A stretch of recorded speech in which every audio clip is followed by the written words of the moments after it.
Olá, alunos! Essa aqui é mais uma aula e nós trabalharemos agora a continuação do módulo 3, em que vamos tratar as migrações nacionais. Durante o Brasil colônia, até o século XIX, houve um predomínio de imigração, ou seja, de pessoas que estavam entrando no Brasil. Dentre essas pessoas que estavam entrando, nós temos os colonizadores portugueses. Então, as pessoas, Portugal, vinham até o Brasil e isso então aumentava a quantidade de brasileiros. Além dos colonizadores portugueses, também temos os escravos africanos, que partiam de várias porções da África, conforme vimos no mapa aqui, o deslocamento para a América. E justamente essa grande quantidade de escravos africanos entrando com mão de obra escrava no Brasil, eles também vão ser responsáveis justamente pelo aumento populacional. Então, durante o Brasil colônia até o século XIX, houve praticamente essas duas maiores entradas de pessoas. Em 1808, ou seja, no século XIX, ocorre a assinatura de Dom João da Carta de Abertura dos Portos às Nações Amigas. Nessa carta fica um convite, então, à entrada de pessoas que sejam aliadas à metrópole portuguesa. Nesse caso, os seus aliados, que vão entrar em grande quantidade, são oriundos de regiões europeias, que têm uma etnia mais branca, no sentido de que, então, começa uma discussão de uma grande entrada de imigrantes europeus e começa um processo de discussão sobre duas ideias: se o Brasil deveria ser miscigenado ou se o Brasil deveria sofrer um processo de branqueamento da população. Reparem aqui nos dois exemplos do que seria cada um desses exemplos. A miscigenação é justamente a mistura entre etnias, e isso poderia então permitir a entrada de várias pessoas. Já o branqueamento é a ideia de estimular a imigração. Vamos ver melhor como se deu esse processo e por que ele se originou. No século XIX e século XX, houve uma continuidade da imigração, ou seja, aumentaram ainda mais a população brasileira através dessa entrada de estrangeiros no Brasil. Um fato muito importante, por enquanto, para discutirmos, é justamente sobre a Lei de Eusébio de Queiroz, em que ela vai proibir o tráfico negreiro. E essa proibição do tráfico negreiro resulta, então, numa discussão sobre a mão de obra. Nesse sentido, a Lei Eusébio de Queiroz ela vai provocar, como consequência, o estímulo a novos fluxos de imigrantes.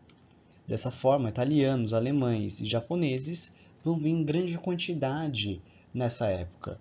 E lembrando que depois vai ter uma outra legislação também, bem nessa época, chamada Lei de Terras, que justamente ela vai proibir que as pessoas escravas tivessem a sua terra. E um pouco tempo depois vai ter a abolição da escravatura, em 1888. E aí os escravos não vão ter terras e vão ficar vagando justamente pelo Brasil. E aí a ideia era, quem que vai entrar como mão de obra? Justamente na época, a ideia era estimular essa migração de europeus através do processo de branqueamento.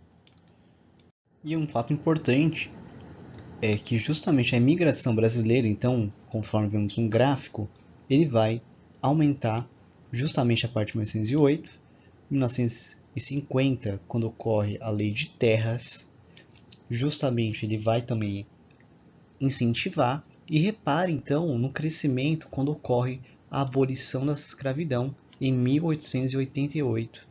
Nesse processo, em busca de mão de obra, isso vai estimular esses fluxos de imigrantes conforme nós falamos.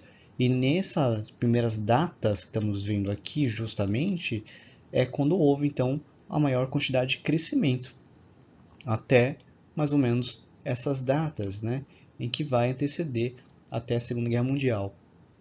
esse enorme período é o de maior crescimento da imigração que nós tivemos. E não houve essa repetição depois. Conforme nós vemos, praticamente, esse foi o máximo que se chegou depois da Primeira Guerra Mundial.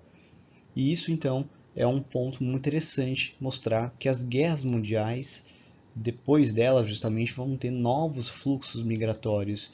Então, as pessoas não vão ir tanto para o Brasil por conta desse processo, né? Olhando aqui, que justamente depois da Segunda Guerra Mundial, em 45, nós já temos, então, um aumento de uma parte e depois a queda. E esse número dificilmente conseguiremos recuperar dessa forma. Nesse processo também é importante esclarecer que lá em 1930, mais ou menos, justamente de Túlio Vargas, né? Então aqui esse seria a relação de Túlio Vargas, fez muitos incentivos, mas também teve cotas de imigração, né? Principalmente nesses períodos pós-Segunda Guerra Mundial. Isso então levou a uma diminuição da migração, e esse é um dos motivos do porquê a queda acentuada que ocorreu no Brasil de imigração. E aqui outra coisa interessante é ver esse gráfico que mostra a proporção de nacionalidades no Brasil de 1808 a 1995.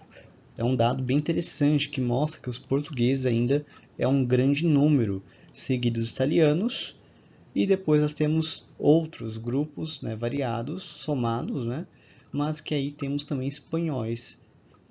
E japonês também tem um destaque nessa época. Hoje, atualmente, a migração ela mudou muito o fluxo, então nós não temos essa mesma quantidade de pessoas e temos mais da América Latina, conforme veremos.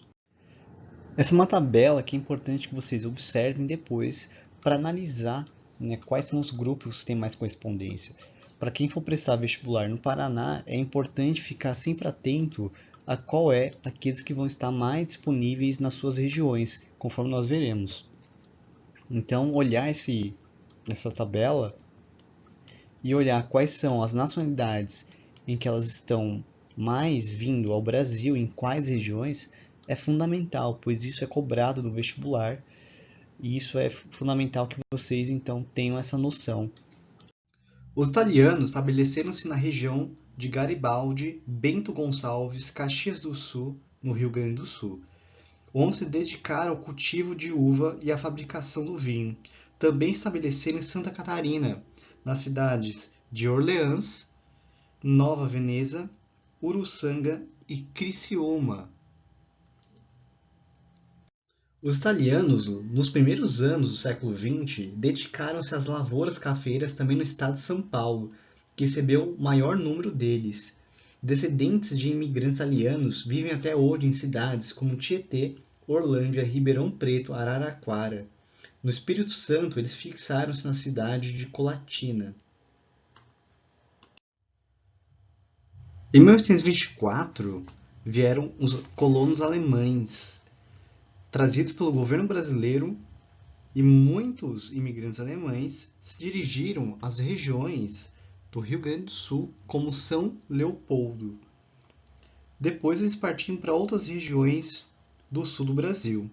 Em 1850 e 1851, fundaram importantes colônias nos estados de Santa Catarina, como a que deu origem a Blumenau, hoje é um importante centro industrial e comercial. Outra colônia foi justamente Dona Francisca, atual progressista cidade de Joinville, a mais populosa desse estado. Erechim, Novo Hamburgo, no Rio Grande do Sul, e Brusque, em Santa Catarina, também surgiram a colonização alemã. A imigração nipônica, ou seja, japonesa, também foi muito importante, em que esses trabalhadores vieram para os cafezais paulistas também. E aí, lembrando que a data do primeiro navio japonês foi em 1908, uma parceria realizada entre o governo brasileiro e o governo japonês, que na época tinha justamente a era Meiji e estava em renovação e modernização. O Brasil foi muito bem aceito nesse processo de imigração japonesa. E aqui temos um mapa do estado de São Paulo, mostrando as regiões em que houve essa maior quantidade de migração japonesa, destacando aqui a Grande São Paulo.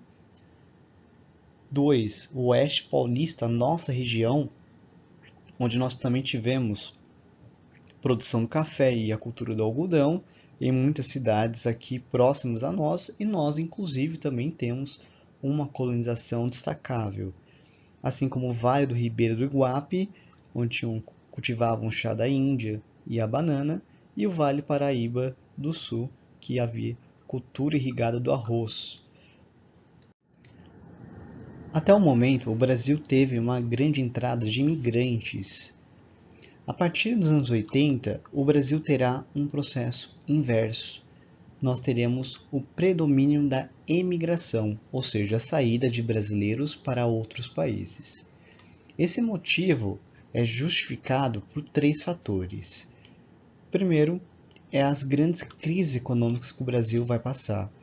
Justamente com a década perdida nos anos 80, que será ruim para todos os países subdesenvolvidos e também desenvolvidos, e também a relação do aumento da dívida externa pública brasileira, o aumento também da austeridade e também o aumento da inflação no Brasil. O segundo ponto é justamente que o Japão vai permitir uma entrada maior de imigrantes brasileiros no Japão, em busca, né, de terem então uma mão de obra. Então aqueles chamados decassegues, que são relacionados a ir no Japão a trabalhar temporariamente, sendo mão de obra direta, e que tem uma descendência japonesa. Afinal, o Japão ele acaba dificultando a migração de pessoas que não sejam descendentes japoneses. Então, os decassegues, aqueles que são descendentes, puderam entrar no Japão e trabalhar. E depois nós tivemos aí a relação dos brasileiros com os americanos. O nome Brazuca, né, com o S aqui, justamente está relacionado a brasileiros que vão em busca do seu sonho de morar nos Estados Unidos. Já no início do século XXI, nós teremos um processo do retorno daqueles brasileiros que foram viajar, foram morar em outros países, devido ao mesmo processo que eles saíram do Brasil, ou seja, nos países em que eles foram, houve as chamadas crises internacionais, que também abalou o Brasil, que foram várias, né, que nós podemos afirmar. E também temos uma atração agora relacionado a novos imigrantes, conforme eu já falei, que são aqueles mais próximos a nós, ou pelo menos no sentido da língua, né, como sul-americanos, da cultura, né, melhor dizendo. Temos também os africanos, né, e asiáticos. O motivo dessa atração aos imigrantes é justamente o sentido econômico, relações econômicas dos países. Lembrando que entre asiáticos nós temos muitos chineses que vieram muito para nossa região. Sul-americanos, nós temos dos países próximos relacionados ao Mercosul, mas também a gente pode falar de outros americanos, mais relacionados à América Central. E os africanos, pela relação também de amizade entre o Brasil e os países africanos, foi muito positivo. O Brasil também vem recebendo muitos refugiados de outras regiões, como por exemplo o Haiti, que é uma situação bem grave. Esse mapa que mostra a relação de imigrantes entrando no Brasil, justamente está mostrando qual é o maior fluxo de grupos estrangeiros. Então, quanto mais grossa for a flecha, maior quantidade então, de pessoas que entraram. As cores mais escuras também estão relacionadas justamente a esses origens estrangeiros, a quantidade de pessoas que vieram. Então, repare que os Estados Unidos tivemos uma grande quantidade de pessoas entrando no Brasil, assim também como nas regiões asiáticas, certo? Justamente Japão também tendo relação, mas também mais grosso, justamente os países próximos como Bolívia e Paraguai. Temos aqui também um outro mapa mostrando já o inverso, ou seja, a saída de brasileiros para outros países. Reparem que a flechinha mais grossa, maior fluxo. Reparem que os Estados Unidos também é o nosso destino. Assim também como Portugal, temos Espanha, ou seja, temos outros países praticamente do mesmo sentido que entram no nosso país. E também temos uma quantidade no Japão. Lembrando que muitos vestibulares vão tirar mapas e vai ter questões relacionadas a eles. Vamos começar agora sobre as migrações internas no Brasil, ou seja, aquelas que estão relacionadas ao deslocamento interno de brasileiros saindo de um estado, como por exemplo São Paulo, e indo para Minas Gerais. As migrações internas, no período colonial, houve poucas migrações. Justamente o motivo delas está relacionado à própria geografia, em que havíamos regiões isoladas, uma cidade praticamente isolada da outra e sem qualquer infraestrutura para acabar possibilitando. Como não havia transporte melhor, né, era feito através de mulas, cavalos, justamente isso demorava. Então as pessoas não tinham essa facilidade de deslocamento assim como eles têm hoje em dia. E isso praticamente evita, né, que houvesse as migrações. Então as regiões isoladas formava, né, o que a gente também chama de arquipélago econômico ou ilhas econômicas, pois essa distância entre as cidades dificultava as relações sociais, econômicas e políticas no Brasil. Dessa forma, no período colonial, houve poucas migrações. No período pós-Segunda Guerra Mundial, houve o predomínio das migrações interregionais, ou seja, a migração de pessoas entre as regiões brasileiras, que foi a mais típica possível. Ela ocorreu justamente por conta do chamado êxodo rural. Esse êxodo rural, que é a grande saída de pessoas do campo para a cidade, levou então a maior concentração de pessoas em determinadas cidades. E nesse processo de êxodo rural, os motivos que levaram a esse processo estão relacionados aqui. A repulsão foi justamente o aumento da concentração fundiária, ou seja, que levou à expulsão de pessoas por conta da chamada Revolução Verde, que foi uma revolução agrícola no campo que levou então essa concentração fundiária. E a atração para onde eles foram foi justamente para as regiões industrializadas e urbanizadas no Sudeste brasileiro, assim como a disponibilidade de terras no Centro-Oeste. Isso de pessoas que saíram da região sul do Brasil e foram para essa região Centro-Oeste. Algumas outras da região Nordeste que foram justamente pela criação de Brasília nos anos 50. Já a partir da década de 70, acontecerá as migrações intra-regionais, ou seja, aquelas que acontecer entre regiões. Uma pessoa que sai da região Nordeste e vai para a região Sudeste. Os motivos são desmetropolização, ou seja, quando as metrópoles param de crescer e isso começa a levar ao crescimento periférico às metrópoles, há uma expansão dessas metrópoles para outras regiões. Outro processo muito importante que vai se dar principalmente em São Paulo, por ser o centro industrial, é a chamada desconcentração industrial, ou seja, quando São Paulo, a metrópole São Paulo, ela perde a sua quantidade de indústrias e isso vai interiorizar a indústria e isso vai levar então a um crescimento industrial de outras regiões fora a metrópole de São Paulo e também a chamada avança fronteira agrícola para a Amazônia, justamente por conta também da segunda parte da questão do crescimento da mineração. Vai ter muitos projetos agrícolas também para a região amazônica, vai ter a ida, né, digamos assim, de pessoas buscando a produção agrícola, que vai vir com o gado e a soja, que vai crescer isso muito mais nos anos 90. A partir de 2000, nós temos outras características muito importantes. A chamada migração de retorno, quando as pessoas saem do Sudeste e vão para o Nordeste, isso que antes eram pessoas do Nordeste que vinham ao Sudeste, e agora retomam então aquelas pessoas que têm as famílias voltando para a região Nordeste. Isso também é relacionado a um crescimento econômico dessas pessoas que agora retomam as suas regiões para investir. Também há um processo de descentralização da indústria, que é parecido com essa desconcentração industrial, mas relacionado a muitas pessoas que são agora essas indústrias em outras regiões. Vai haver guerra fiscal, que justamente outras regiões não industriais passam a se tornar indústria através de um incentivo fiscal dos municípios. A região centro-oeste ela vai ter mais imigrantes, ou seja, ela vai receber mais imigrantes, enquanto agora a região sudeste é que mais recebeu imigrantes, né? Então ela na história era a que mais tinha e agora está tendo mais imigrantes.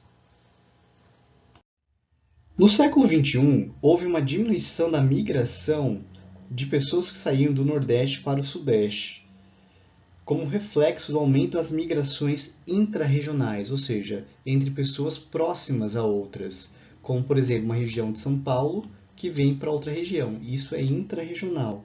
Já aquilo que nós falamos de interregional, que seria aquelas que são deslocamentos das pessoas do Nordeste para São Paulo. Essa seria a interregional. A intra é a que ocorre dentro de uma mesma região. Aqui nesse mapa nós vemos que a migração interna ela também diminuiu rumo, né, justamente às regiões de São Paulo e Rio de Janeiro. A gente percebe que há uma maior quantidade também de pessoas indo a outras regiões. Aqui reparem que está mostrando a região do Nordeste e aqui a região Sudeste. Reparem que o fluxo migratório de 95 dessa região do Nordeste para o Sudeste, ela vem diminuindo cada vez mais. Olhe os dados que está mostrando a queda até 2009. E olhe que a quantidade de pessoas do Sudeste para o Nordeste, elas vão aumentar.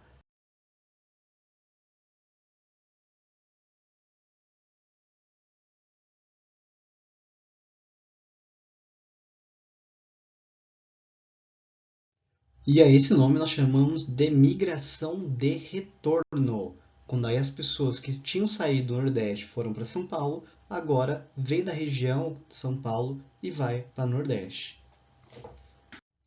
Esse mapa aqui é bem clássico sobre as migrações.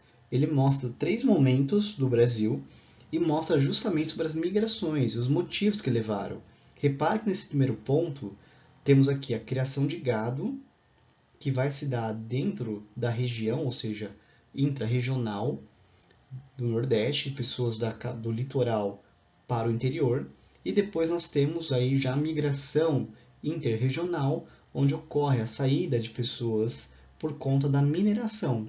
Então, aqui do Nordeste vem para Minas Gerais, e aqui do Sudeste também São Paulo e Rio vem para Minas Gerais. A corrida pela mineração vai ser essencial.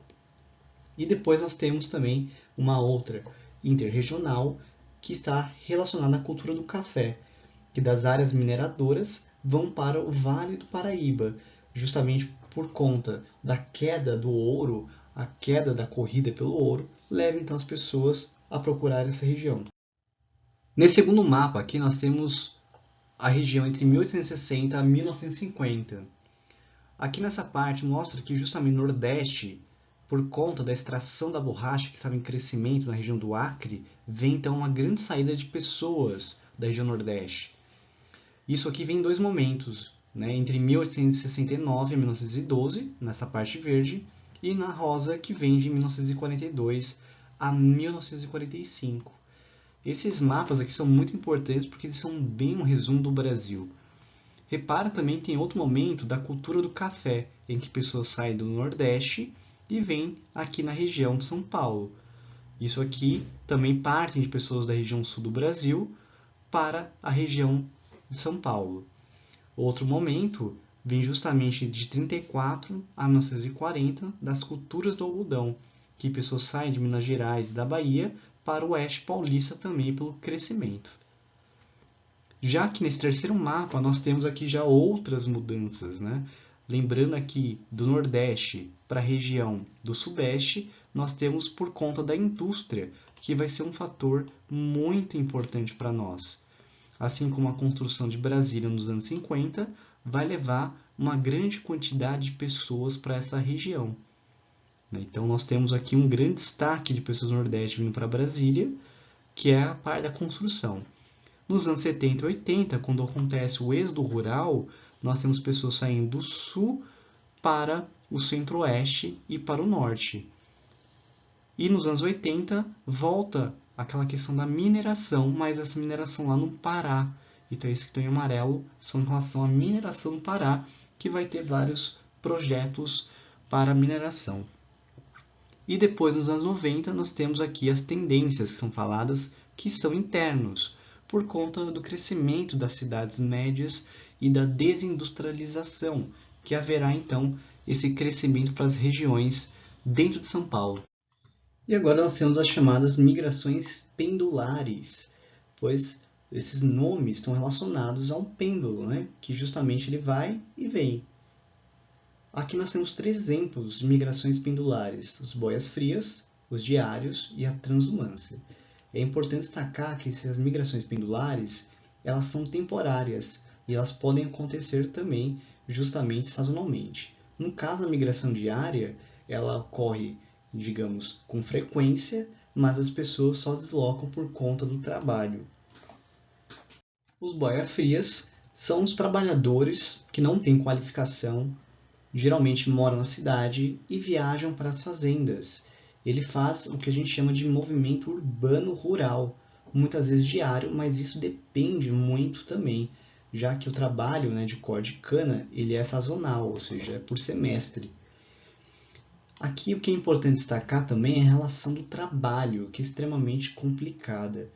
Lembrando que esses trabalhadores boias frias são geralmente pessoas mais idosas, pessoas que já estão ou desempregadas há muito tempo, ou aposentadas, ou que não conseguiram emprego em outras regiões, né, estudaram e assim por diante. Lembrando que eles são nesse trabalho por conta do pró-álcool. E dessa forma, nós temos aqui a questão, né, do açúcar, justamente o futuro do mundo, mas esse trabalho é extremamente degradante, extremamente precário. E afinal, qual é o futuro da gente?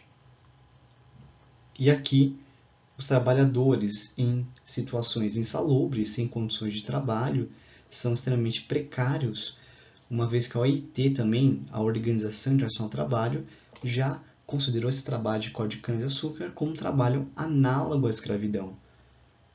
Mas justamente é um problema também relacionado à questão do desemprego. Por um lado, leva a emprego, mas por outro, é um emprego extremamente precário. E aqui fica a contradição do mundo de olho na nossa tecnologia, porque o álcool ele é extremamente inovador, né, produzido através da cana-de-açúcar, mas não é extremamente inovador no sentido do trabalho.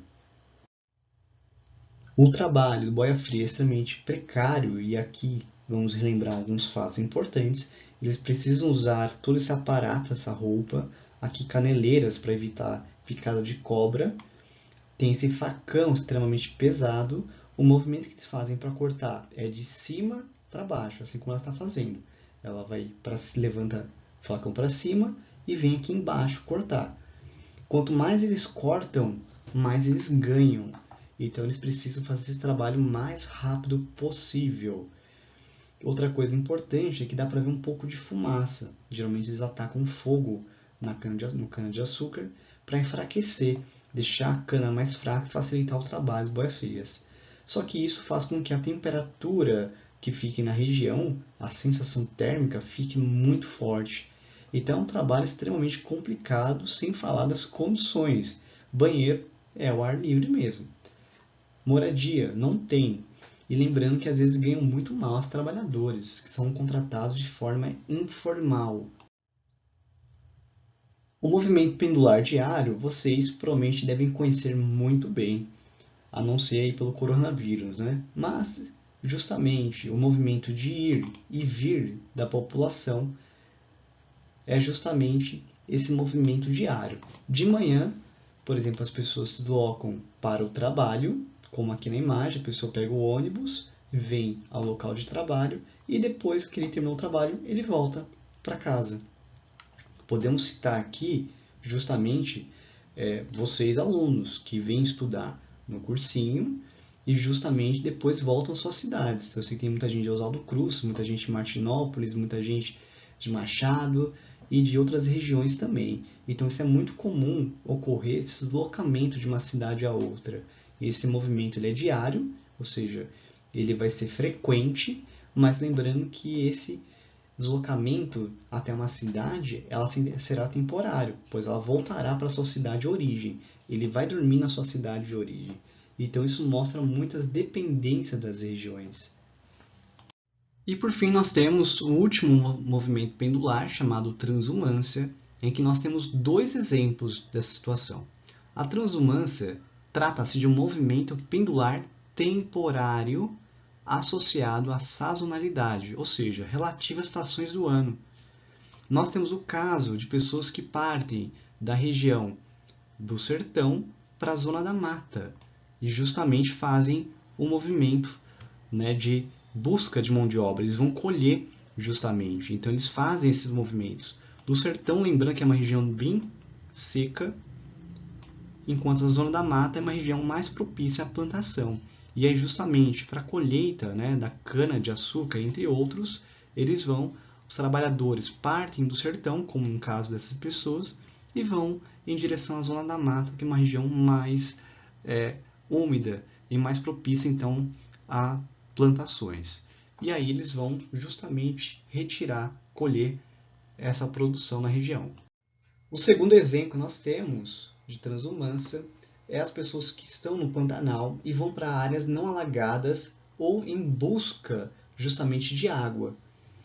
Justamente a transumância no Pantanal ocorre entre períodos muito longos, ou de seca ou de cheia, mais exclusivamente a cheia que acontece isso, em que provoca então extremos ambientais que faz com que os ribeirinhos e os criadores de gado tenham que ir buscar outras regiões.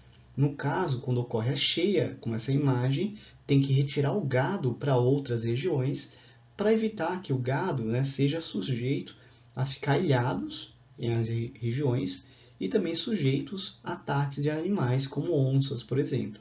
Dessa forma, a região do Pantanal, como nós vemos aqui no mapa, fica na região do Mato Grosso do Sul, é uma região de planície, então sujeita a cheias em períodos de verão.